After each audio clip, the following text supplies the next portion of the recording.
मकर संक्रांति का दिन था। आसमान रंग बिरंगी पतंगों से भरा हुआ था।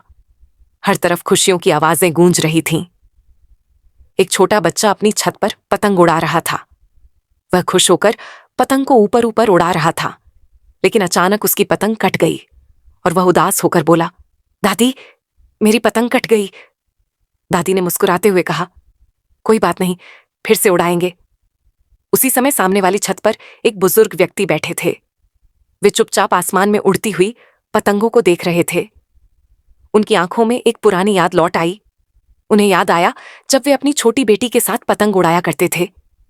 बेटी हंसते हुए कहती थी, पापा, मेरी पतंग कभी कटेगी तो नहीं? और वे प्यार से कहते थे, जब तक मैं हूं तेरी पतंग कभी नहीं कटेगी।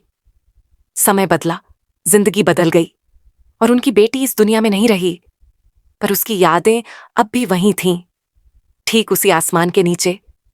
इसी बीच उसी बच्चे की कटी हुई पतंग उड़ते उड़ते आकर उनके पैरों के पास गिर गई। उन्होंने झुककर वह पतंग उठाई और उसे बहुत प्यार से देखा, जैसे किसी पुरानी याद को छू लिया हो। तभी बच्चा उनके पास आया और बोला, दादाजी, ये मेरी पतंग है। उन्होंने मुस्कुराकर कहा, लो बेटा, संभाल कर उड़ाना। ये सिर्फ कागज नहीं होता, इसमें किसी की यादें भी बंधी होती हैं। बच्चा बोला, दादाजी, मेरे साथ पतंग उड़ाओ ना, धागा मैं पकड़ूंगा, पतंग आप उड़ाना। कई सालों बाद उनके हाथों में फिर से पतंग की डोर आई। उन्होंने धीरे धीरे पतंग उड़ाई और पतंग आसमान में ऊपर और ऊपर उठती चली गई। बच्चा खुशी से बोला, देखो, कटी नहीं, बच गई। उनके चेहरे पर एक लंबी मुस्कान आ गई, जैसे उनका टूटा हुआ दिल फिर से थोड़ा सा जुड़ गया हो। बच्चा बोला, दादाजी, आप रोज हमारे साथ पतंग उड़ाया करो। उन्होंने धीरे से कहा, जब तक सांसें चलेंगी पतंग भी उड़ती रहेगी। मकर संक्रांति सिर्फ पतंग उड़ाने का त्योहार नहीं है, ये दिलों में फिर से उम्मीद जगाने का दिन है।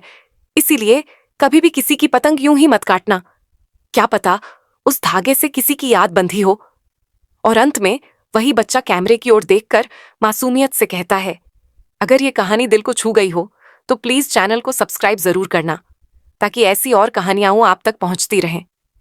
शायद किसी और के दिल में भी फिर से आसमान रंग जाए।